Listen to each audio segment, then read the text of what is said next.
guys, and welcome back to another video. Did you know that you can actually learn to read Korean after just a little bit of time spent learning the Korean alphabet? So in this video, I'm going to show you exactly how you can start to learn Korean as a beginner. So I'll go through a few tips on how to best learn Korean, how to go about that, as well as some things that I did specifically that helped me a lot. So let's get into the video. So firstly, I want you to think about learning Korean as a marathon, not a sprint. Maintaining consistency is going to be a lot better than going really fast to begin with, spending long hours trying to absorb as much as possible and then burning out and not keeping that up. So always keep in mind that a little bit goes a long way when you do it consistently, day in and day out. And even if you miss a day, don't get discouraged or lose heart. Just pick up where you left off and keep going. So the very first thing that I did when I started to learn to read Korean was, of course, like I said earlier, learning to read the Korean alphabet. And I learned to break the Korean alphabet down even more by simple vowels,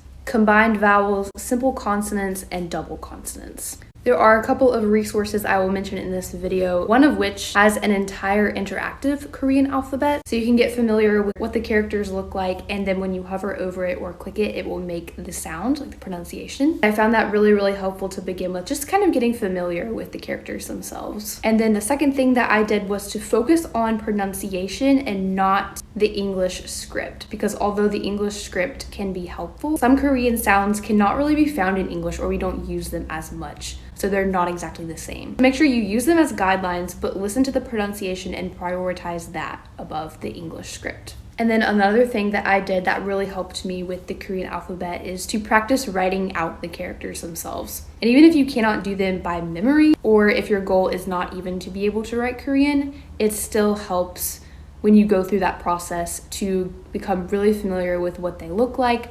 And you can also practice your pronunciation as well as you write them. You'll memorize them faster and be able to recognize them. So the second major thing that I did in learning to read Korean is to practice in syllable blocks.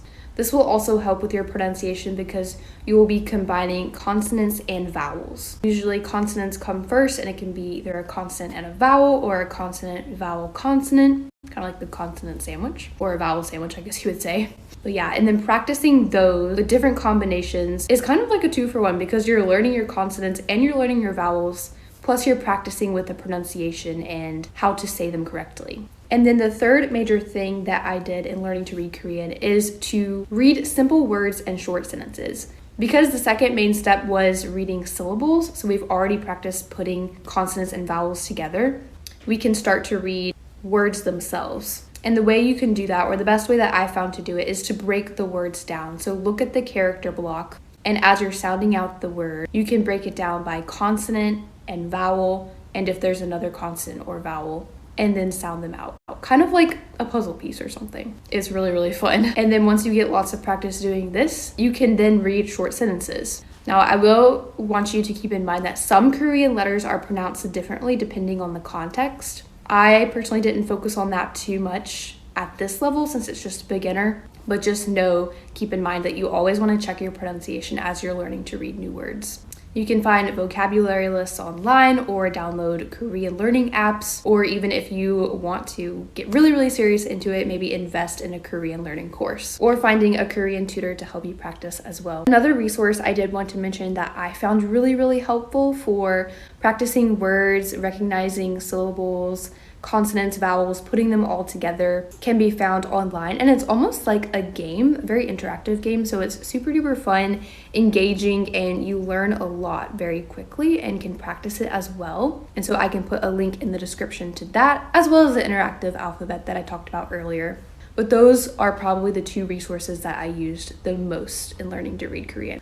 The last thing I want to mention and kind of talk about after discussing the things that helped me learn to read Korean are just a few general tips that you can apply overall. The first one would be kind of going back to the beginning of the video, is not trying to overdo it all at once. So short 20 to 30 minute study sessions each and every day, or at least several times a week, will go a lot farther than trying to cram a bunch into one really long either study session or study week and then losing motivation, or, in being honest, it's not very realistic if you have other things going on.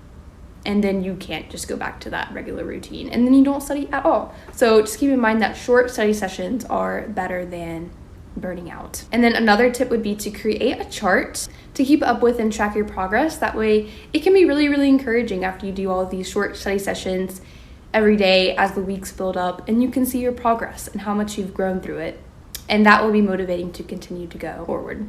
And then another tip would be to change up your scenery. Of course, it is good to be in routine and have somewhere that you go to study Korean, but it can also be fun to go outside or go to a coffee shop or a library or study with a friend. That will also help create memories in your brain about where you studied this word or that letter. And then the final tip would be to make up games or listen to songs. That way you keep things fresh and new and really, really fun. Well, I wish you the very best in your language learning journey through Korean. It has been such a fun language to learn so far, and I'm really, really looking forward to continuing just because it can kind of be addictive, learning to read crazy characters and things like that. Anyway, thank you so very much for watching this video. Study hard, and I will see you in the next one.